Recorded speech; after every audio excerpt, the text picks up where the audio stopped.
أعوذ بالله من الشيطان الرجيم بسم الله الرحمن الرحيم وصلى على محمد وآل Muhammad. How are you doing, Brother Ibrahim? Inshallah. Doing well. Good to see everyone here. So we're good to go. Inshallah. Seyed, you may want to move your camera up just a little bit. It's cutting off your head. Okay. Inshallah.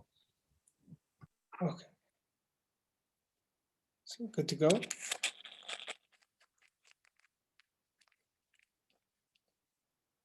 Inshallah. أعوذ بالله من الشيطان الرجيم بسم الله الرحمن الرحيم الحمد لله رب العالمين والصلاة والسلام على أشرف الأنبياء والمرسلين سيدنا ومولانا أبي القاسم المصطفى محمد اللهم صل على محمد وآل محمد وعلى أهل بيته الطيبين الطاهرين ولعنة الله على أعدائهم إلى قيام يوم الدين. Before we begin, let's do a Surah Fatiha for marhum brother Afshin Ibrahim Binish, who has passed away from our community. May Allah give his family, inshallah, patience, and may Allah bless his soul. Bismillah ar-Rahman ar-Rahim. Alhamdulillahi Rabbil Alameen. Ar-Rahman ar-Rahim. Maliki yawmiddin. إياك نعبد وإياك نستعين اهدنا الصراط المستقيم صراط الذين أنعمت عليهم غير المغضوب عليهم ولا الضالين. بسم الله الرحمن الرحيم. قل هو الله أحد الله الصمد لم يلد ولم يولد ولم يكن له كفوا أحد. So today we're going to be talking about the topic of honor. And we read in different ziyarats that we have, and we read in different texts that we have, that the Ahlul Bayt alayhimus salam are ibadihi al-mukrameen. They are God's honored servants. Or we read when it comes to about Imam Hussein alayhi salam, فَأَسْأَلُ اللَّهِ الَّذِي أَكْرَمَ مَقَامَكَ وَأَكْرَمَنِي بِكَ. So I beseech Allah who has honored you, your position, and honored me because of you. We understand that all of us want to reach and have honor and be honored. Now, this might be in regards to some try to seek it in the way of fame and some from their worldly possessions. But the question that we have tonight is, how can we be honored and who should honor us?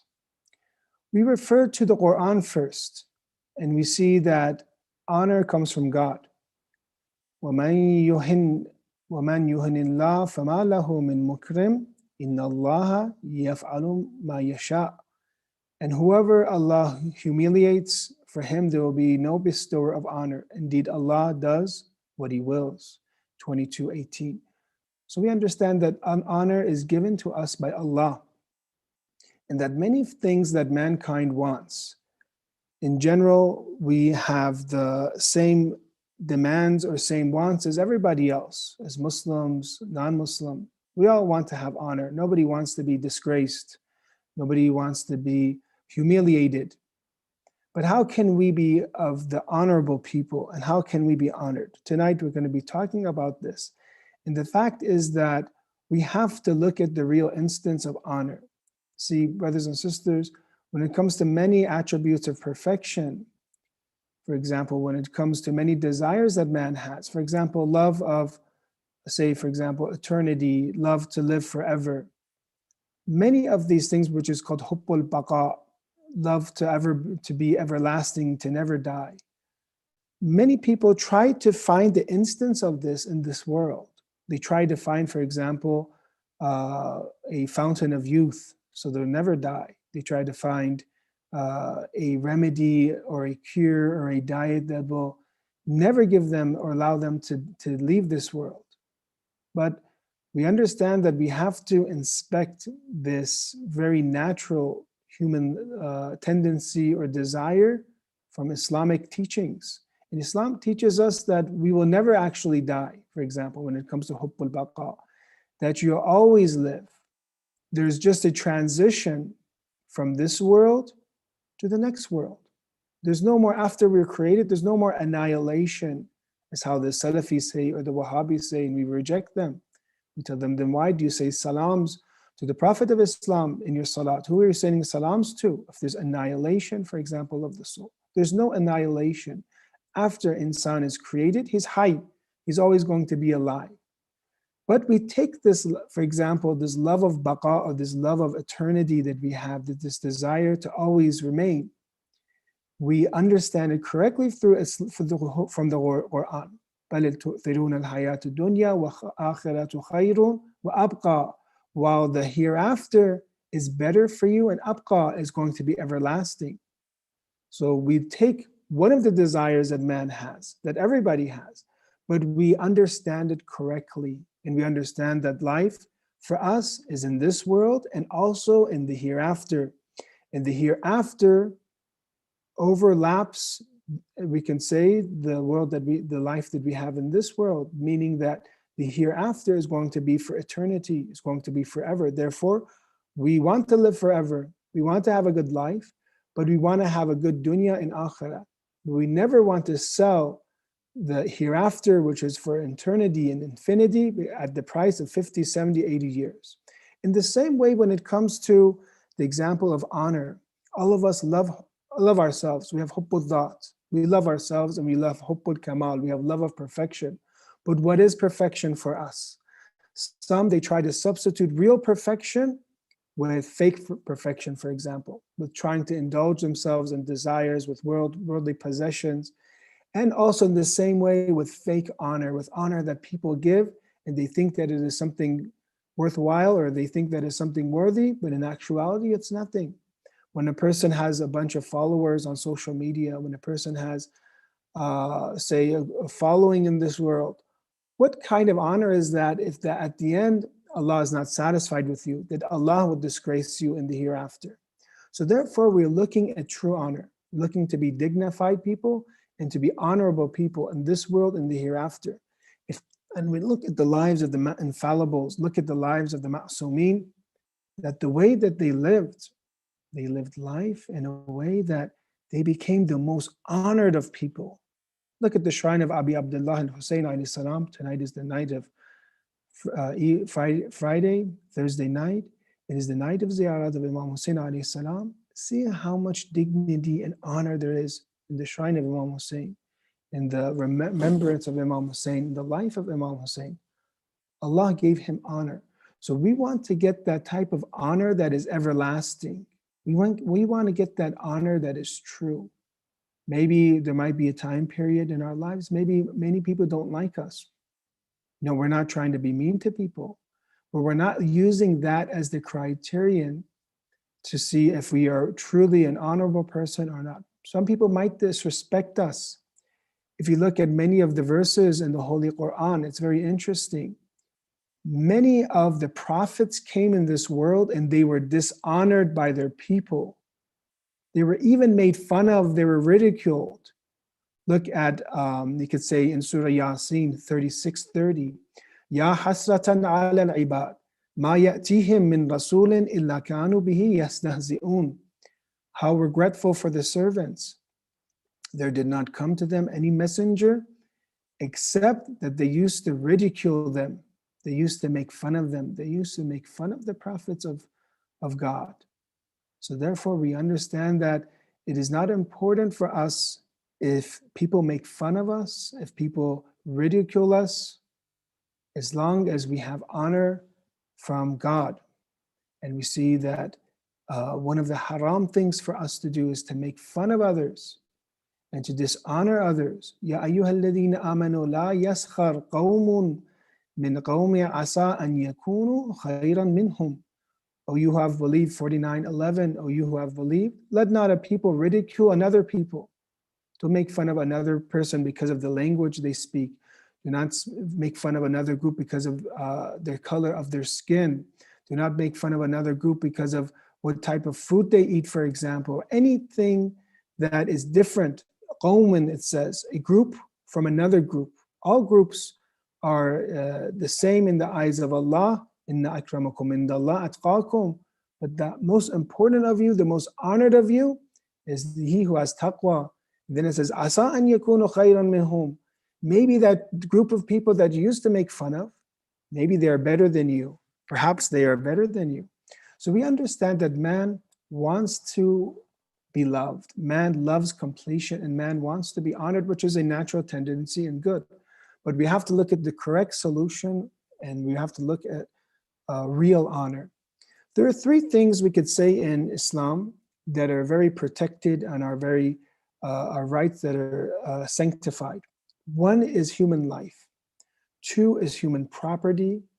And three is the honor of believers. These three things are emphasized throughout the Holy Quran: human life, human property, and honor. The Quran, when it comes to life, mentions if you kill one person, it is as if you have killed all of mankind. Do you have a statement from any charter in the United Nations, say for example, anything higher than this? That shows how precious human life is, that one is equal to, say, 6 billion, 7 billion? No, we don't. So we have human life being honored. And if human life is taken on accident, there's a recompense, right?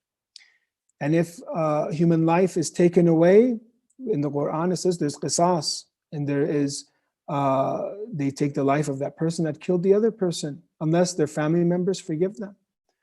Then also we have in qisas, there's hayat, actually it says in the Quran.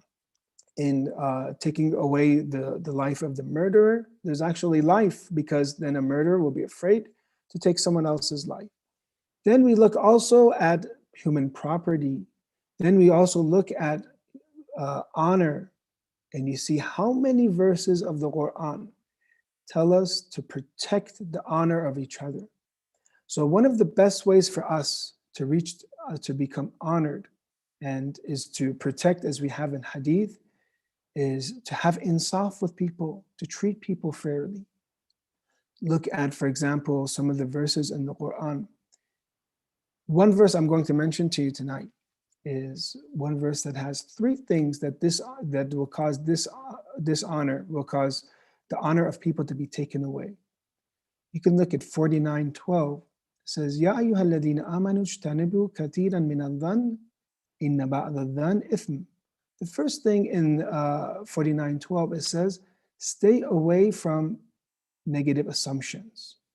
Indeed, negative assumptions are a sin, ithm.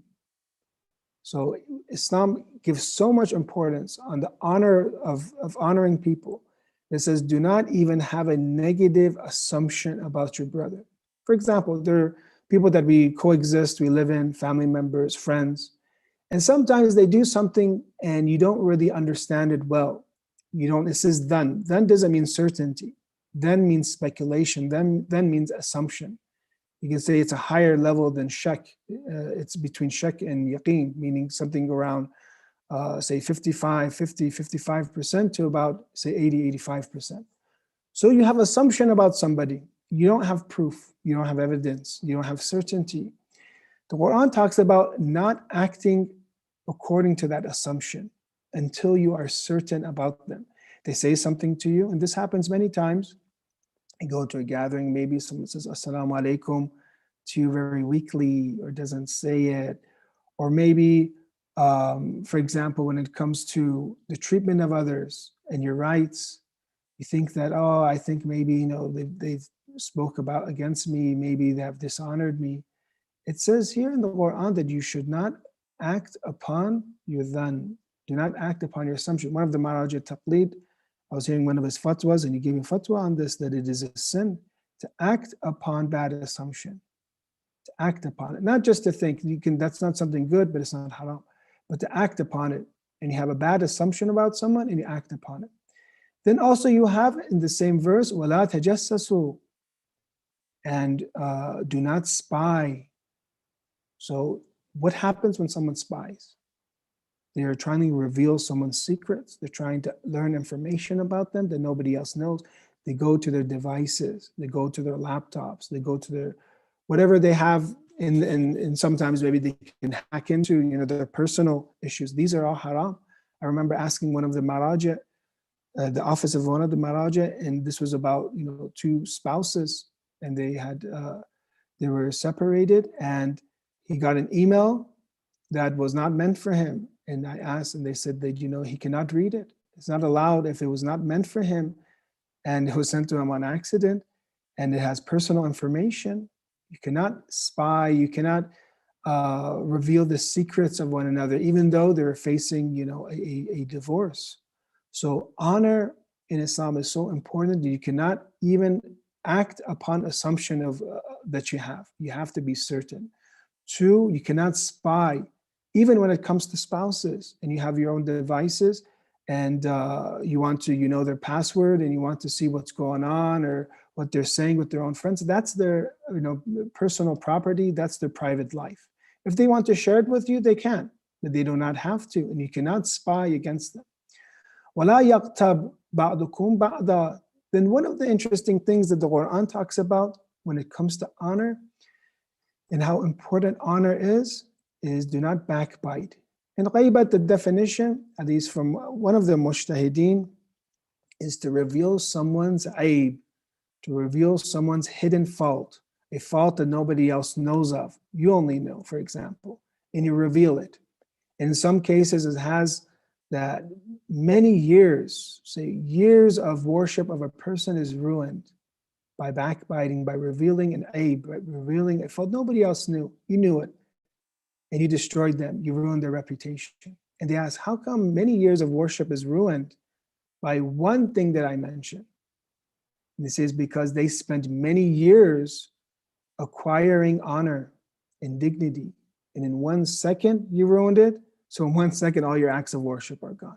So Allah is very sensitive, we could say, or pays a lot of importance, maybe to say it better, on the fact that human life is valued very greatly in Islam, that human property is valued very greatly in Islam, in the Quran, and human life and and honor and dignity of people are valued much. So there are 4 things we see in the Quran, 4 or 5 at least. 1 is negative assumption in the Quran. 2, spying against each other. 3, backbiting. 4, slandering is in the Quran, to make up something. Ghaybat is the truth. There's a hidden fault, and you say it's the truth, and you say, he or she does this. But slander, which is worse, because there's 2 sins. One, you're lying, and the other one, you're revealing their secret. You're ruining their honor. Slandering, the word in the 5th is making fun of people. We're not allowed to make fun of others. And you see, one of the problems that we have, especially children growing up, is people make fun of them, people pick on them, people bully them, and you see that their time that they're supposed to have in this part of life is supposed to be really fun for them, and people really ruin it. And alhamdulillah, I heard now that schools are much more cautious on people and students being made fun of by others and being picked on. But you see that all of this was in the Quran, not making fun of others, another group of people. They might be better than you, or you could say, do not make fun of how the prophets of Islam were made fun of. So the question that we have now in the remaining part of tonight's gathering is, what can we do to see real honor? We understood that now, that the importance that Allah puts in the Quran about dishonoring people and what a big sin it is. But what can we do to place honor on ourselves, or have people honor us, or be honored in the eyes of God? There's a few hadith I'm going to mention tonight, inshallah, and we'll end. One of the things that when we look is from the hadith, worship is honor. There's a hadith from in Bihar al-Anwar from Allah spoke to Dawood, Prophet Dawood. And in this conversation, he says where he has placed honor. وَضَعَتُ الْعِزِّ فِي طَاعَتِي. I have placed honor in my obedience. I have placed honor in my worship. وَهُمْ يَطْلِبُونَهُ فِي خِدْمَةِ السُّلْطَانِ فَلَا يَجِدُونَ. While people seek it in obedience, say to the ruler, in servitude to the ruler, to the king, and they do not find it therefore. So people are trying to go in this world, as I said, everybody wants honor, but there are a group of people that want honor through worship and obedience. There are a group of people that want honor through going to the kings. What do the kings provide? The kings are a symbol of power, symbol of dunya, of the world, symbol of wealth, right? So there are a group of people that they want honor this way. But if you really think of it, they might have a lot of followers. They might be popular, but people don't give them honor. They're not dignity. They don't have dignity. They don't have honor. And therefore, they're not truly respected. We're trying to look at and trying to get that true respect that comes from Allah. And you see, as we have in the shrine of Imam Hussein alayhi salam, 20 million people at Arabai and 30 million people come to him. And that's true honor. That's true dignity, that his name is never forgotten. That is true honor. Look at the life of Lady Zainab alayhi salam. If you want true izzah, look at the life of Ahlul Bayt alayhi salam. Look at Lady Zainab alayhi salam. She was an asir. She was a captive, but she was at the same time an amir. She was a ruler. The way she spoke to Yazid, had probably the largest government or power in that time period, most possibly, at least one of the top. She comes and they're taken to the atmosphere of the Yazid's court, and you see senior officials, dignitaries of Sham, ambassadors of foreign governments, religious leaders are all there. And you see Yazid is there, right? The ruler of the Muslimin, legitimate ruler of the Muslimin. And he's there and he begins to make things worse. And you see, to understand that environment, and I'm trying to show you the dignity and honor of Lady Zainab and the power of Lady Zainab. She sees the head of Imam Hussein on a silver plate. In her speech, in Sham is recorded in Balaghatun Nisa on Sunni sources. From the best speech of ladies, there's a book called Balaghatun Nisa, eloquences and beauty of speech from females, from ladies. And this speech is there in Balaghatun Nisa, also in Shia sources. And Yazid begins to recite poetry that is very actually dishonoring. Imam Hussein is actually dishonoring Islam. He says this poetry that wasn't his. He says the Hashemis staged a drama for domination. They wanted domination. The Hashemis, they wanted to rule. Because, Yazid is from Muawiyah and Abu Sufyan, which is from the Umayyads. So he took this whole entire thing back to Bani Hashim and Bani Umayyah. Then he said this statement of kufr. He said, there was no divine news, nor any revelation. It was all fake. There was no revelation. There was no divine news. So you have such a situation. Lady Zainab is a captive, and Imam Hussein alayhi salam's head is in front of her, and ambassadors are there. This is the ruler. Well, how does she answer? This is how a person of honor and dignity, this is how she answers. A person that worships God, and a person from this worship, Allah has given her honor. She starts with rejecting this blasphemy, and says, all praise is due to Allah, the Lord of the universe, and blessings upon my grandfather, the chief of God's messengers. Meaning that do not say this is fake. Do not say there's no divine revelation. He is God's chief of God's messenger. Then she answers him with Quran. She answers him with Quran in this beautiful way. ثُمَّ كَانَ عَاقِبَةَ الَّذِينَ أَسَاءُوا السُّؤَالَ أَنْ كَذَّبُوا بِآيَاتِ اللَّهِ وَكَانُوا بِهَا يَسْتَهْزِئُونَ. 30:10. This is the verse. Then the final state of those who do evil deeds was that they denied the signs of Allah and they used to ridicule them. That Yazid, after you have drinking alcohol, you have done dhulm and oppression, the final result of all these evil deeds, evil actions, is that you reject the signs of God. You reject Imam Hussein alayhi salam, which is the biggest sign of Allah. You reject the Prophet of Islam. You reject religion. And you see that she is mentioning to him that when people act evilly, then Allah will take away religion from them. So very beautifully, Lady Zainab, and powerfully, she addresses Yazid by his first name, which is in Arabic is something bad. You don't mention people by their first name. He is the ruler of the Muslimin. You're supposed to address him, say, by Khalifa, or address him by his kunya or laqab. It says to him Yazid, and destroys him in that majlis so much that his son Muawiyah doesn't want to take that chair anymore of being a ruler anymore, and slowly power goes to Bani Marwan. So Lady Zainab, being a captive in front of such a situation that she has, she shows to us her secret. The secret that she has is what? Zuhd. The secret that she has is taqwa. This is how we can give honor to ourselves. How does taqwa and God-wariness and not sinning, and how does disdaining from the world cause us to have honor? Because you cannot trick or deceive her anymore. You cannot trick or deceive someone and take something away from them, because they're not afraid of anything anymore. They will become courageous. When they'll come to Yazid, and we said that line that people are seeking honor through the Sultan. Well, Lady Zainab approached the Sultan, approached the ruler, and dishonored him. Why? Because she had true honor. Because she had honor from ta'ah and obedience.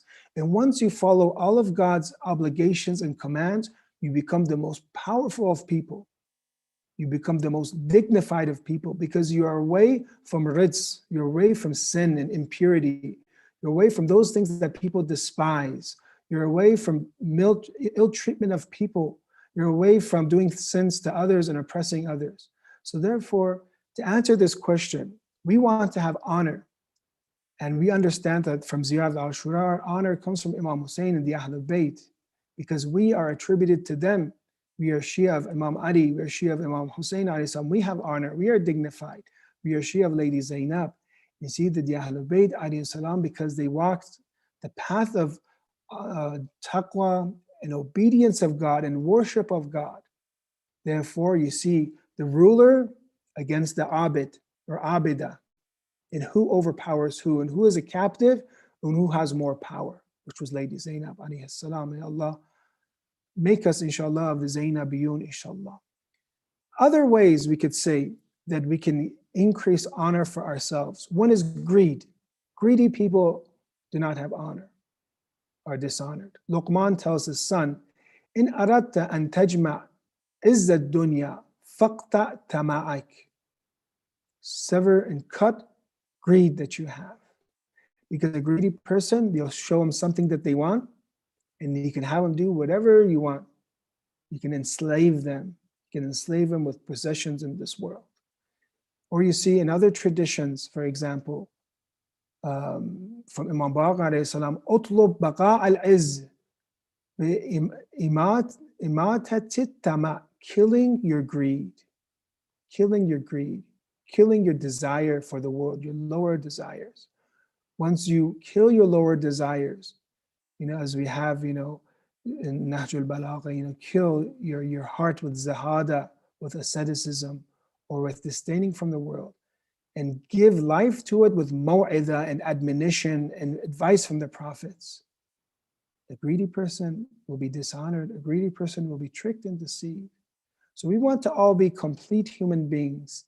And the best way for us to become complete human beings, one of them, we said these three things: human rights, human property, and honor. And we want to have izzah. And the best way is from Amir al-Mu'mineen alayhi salam. He says, and I'll end it with this hadith, La izza a'azzu min at-taqwa. There is no honor higher than piety, because you have fought against your nafs. You are now organized. You are disciplined. When it comes to the month of Rajab, Sha'ban, Ramadan, when you fast, you're fighting against your urges for water, for food. So therefore, when it comes to anything that is wrong, ethically wrong, you will fight against it. You'll resist against it. When it comes to corruption, you will stand up against it because you are a person that is used to fasting. You're a person that is used to starving and for the obedience of God. Therefore, Islam makes us the most dignified of people. Islam gives us the most honor.